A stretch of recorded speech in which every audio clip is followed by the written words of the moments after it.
Şu karşıda tantunici var. Tamam mı? Bakalım oraya gidelim. Fenomenin falan muhabbeti. Adam galiba yemeği beleşe getiremez. Ama ben vermem, siz verirsiniz. Araç çıkıyor, dur. Dur, acele etme, araç geliyor.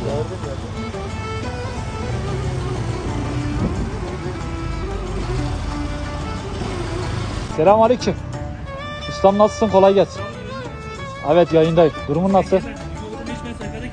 Tamam, seni çekiyorum işte. Ne çekiyorsun? Vallahi abi, daha bir şey söyleyeyim mi? Bir şey söyleyeyim mi? Evet. Yemek bedava için demişim, buraya gelmiş. Abi bedava mı dağıtıyorsunuz? Hemen bedava giriyorum. Abi güzel. Tamam, ben yemek yiyeceğim, geliyorum. Kendini göreceksin. Abi paket servisi falan var değil mi?